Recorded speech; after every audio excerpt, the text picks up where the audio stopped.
Finally, after ticking off the one thing after the other, it will be time to fly sooner than you realize. Flying was one of the topics I found very little info on, so here it is. I will attempt to color in the picture for you best I can.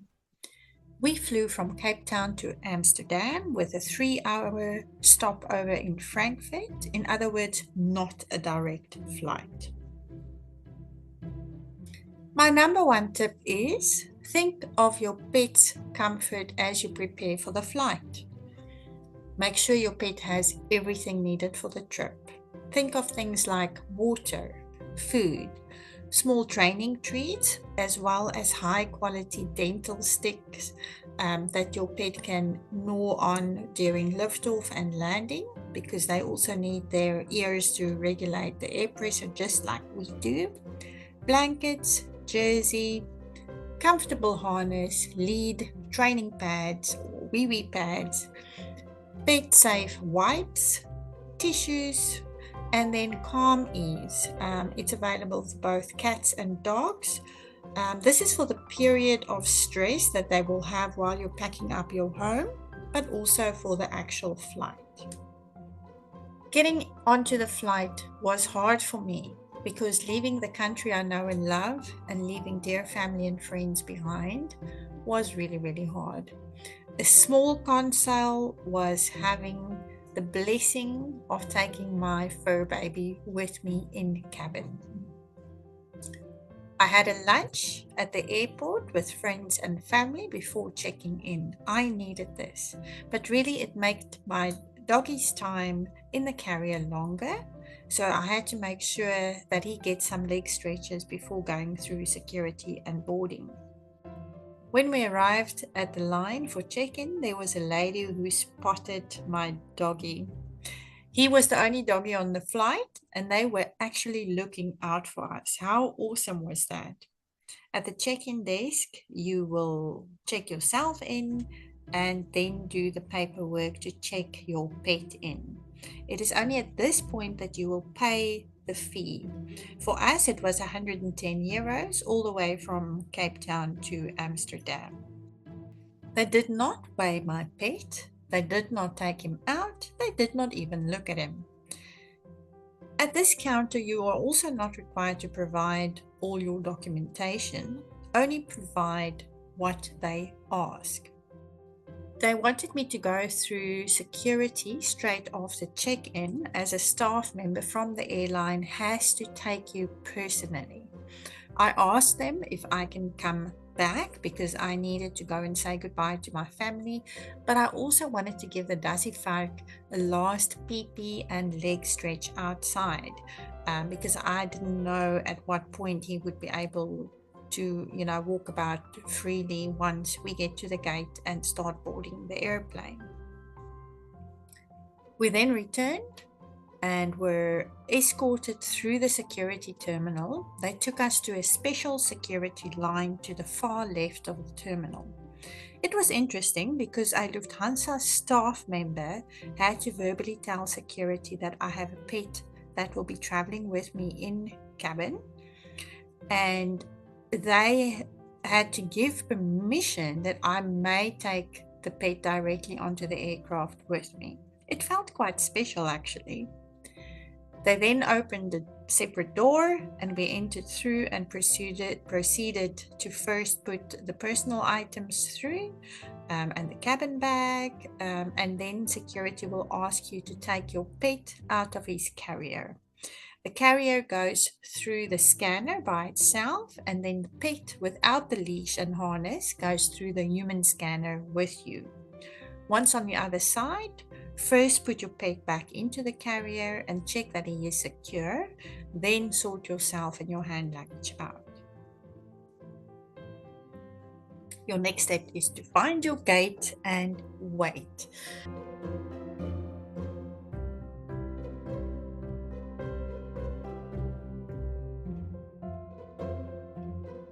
Entering onto the plane, the stewards at the door took another moment to remind me of the rules for flying with a pet. I noticed with boarding and the whole flight, most people were completely unaware I had a pet with me for most of the trips. Only the stewards and then about 3 people on the flight actually saw my doggy. My doggy was the only dog on the flight, so just be careful of people stepping on your pet as they will be completely unaware of their presence in waiting areas, corridors, and even on the plane. Mid flight, we did have some turbulence, so make sure there is sufficient padding in the bottom of the carrier. Also, take an extra small blanket with. My doggy was very warm the first 4 hours of the flight. After that, he was very cold, and then I added a small blanket on top of him in the carrier, and that was perfect for him. He did not wear a harness while we were in the air. I took him with me to the small bathroom a few times, laid out a training pad. I wanted to give him the opportunity to either make a pee pee or a poop. I suppose it did give him a chance to stretch his legs, but he did not want to wee, he did not want to poop. My advice would be if your pet is sleeping, don't wake them for this. But I traveled alone and I did not want to leave him at my seat unattended, so he had to have the loo break with me. I offered him water at least every hour of the way, as the air in the cabin does dry out a lot. Make sure you have plenty of fresh water to refill your pet water bottle. Frankfurt Airport. So we had a connecting flight in Frankfurt with 3 hours stopover. Passport control was a breeze as we went through the digital fast lane. There I also had to go through one security checkpoint. I did not even need to take liquids or digitals out as they have new scanning technology. All hand luggage goes through as is. Then last, the pet carrier goes through, obviously without the pet in it. Then my doggy had to sit and wait while I go through the human scanner by myself. And the staff were very friendly. They helped to keep him distracted and in place while I was being scanned. And then I went through with him. After that, a lady still came to me and did a physical inspection around him. She also politely asked if she can touch him or does he bite, and I said no, it's best not to try and touch him. And she said, not a problem, just hold him away from your body. She was just checking that there was nothing between me and him or connected to him, as some people use animals to smuggle drugs. But all were good and we were on our way. From there, the doggy is allowed to walk on the leash in the general areas. There is unfortunately no doggy toilet in Frankfurt. I was armed with pee pee pads, poop bags, pet friendly pet wipes, and tissues. He did make pee pees, but no poo poos. I used quite a bit of wet wipes to clean up after him. Bins are plenty, so after peeps, just wet wipe, then put those wet wipes in a little poop bag, and then as soon as you get to a bin, just drop it in there. I did go into a family loo in the Frankfurt airport. I was freshening up and had a change of clothes, and my doggy just mostly sat and looked at me like, what's going to happen next? What water was available for him too, but he didn't move around a lot. But he is an older doggy, so he was quite calm and relaxed. The staff at Frankfurt Airport was friendly, to my surprise, because I had been to Stuttgart Airport in Germany before and always had a bad experience at security.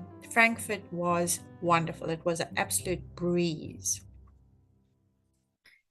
Then from there, we had a very short flight. It's actually under an hour from Frankfurt to Amsterdam.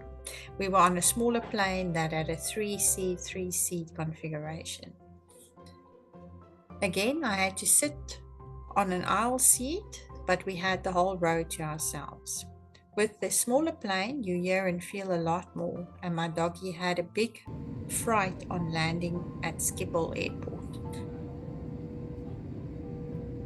Touchdown was a lot harder in the smaller plane. He's good. Oh, he's okay. He's okay, man. Okay.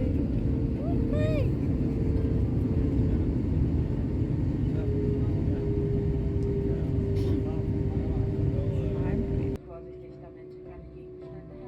On arrival in Amsterdam, I went hunting for a trolley and our checked luggage. After that, we had to follow the red path or the red line to the douane, something to declare. I saw no red path, no red line, but the douane was quite literally right next to the belt where I got my luggage from. And obviously, there was a big sign up, so you couldn't miss it. So I went in and I said, I have something to declare. I have a pet with me. I had to wait about 10 minutes before somebody was available because they were finishing up with another doggy in another area, which obviously came in on a different flight.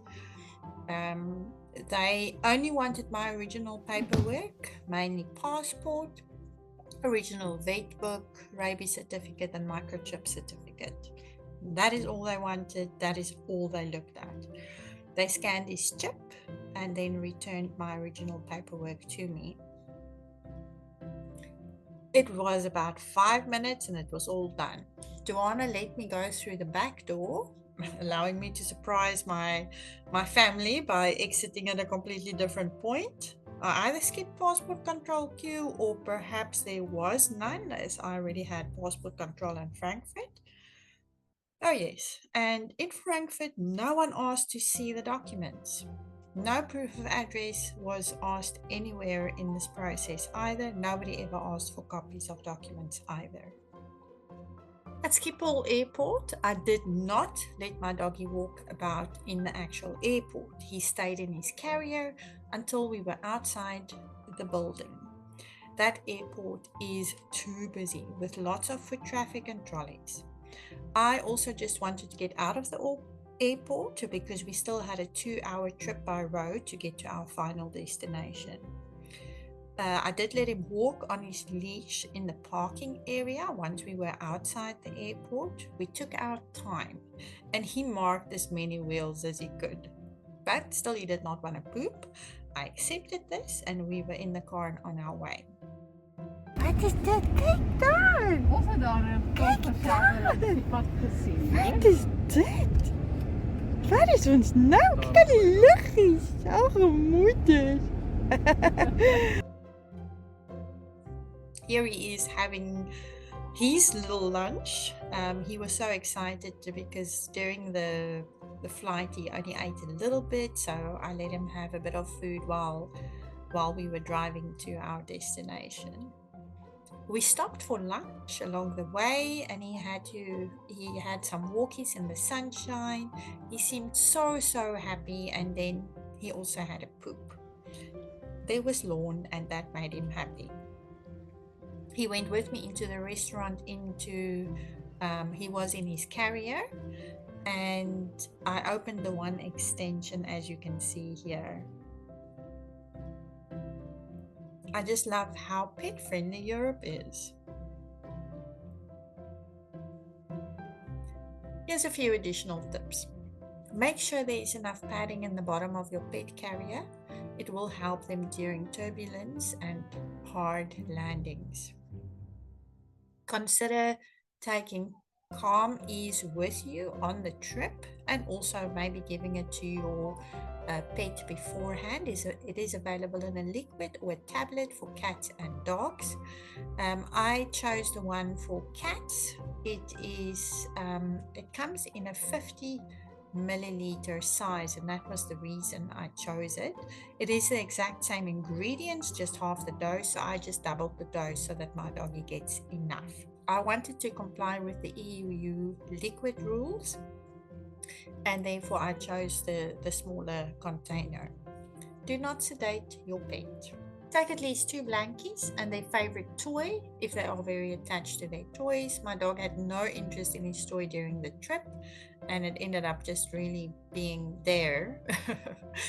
1 blanket to lie on and 1 to put over them during the flight if they get cold.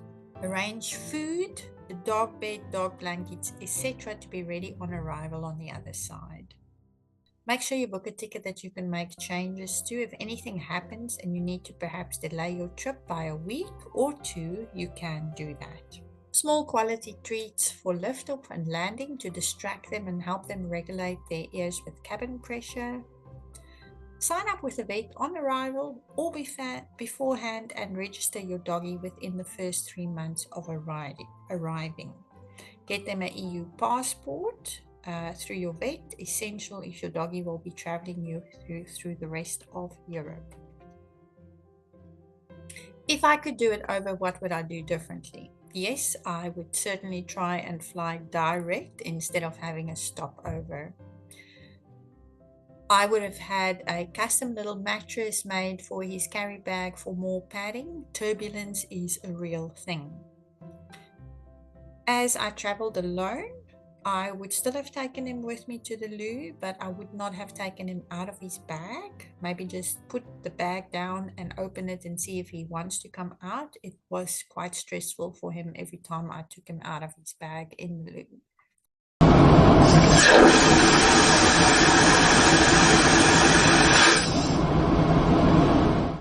But remember, all pets are different, and you will need to try and anticipate what your pet would prefer or need to make them comfortable during the trip.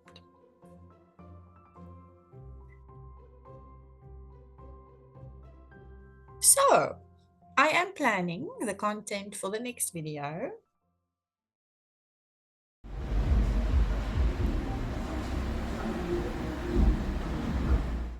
What was that?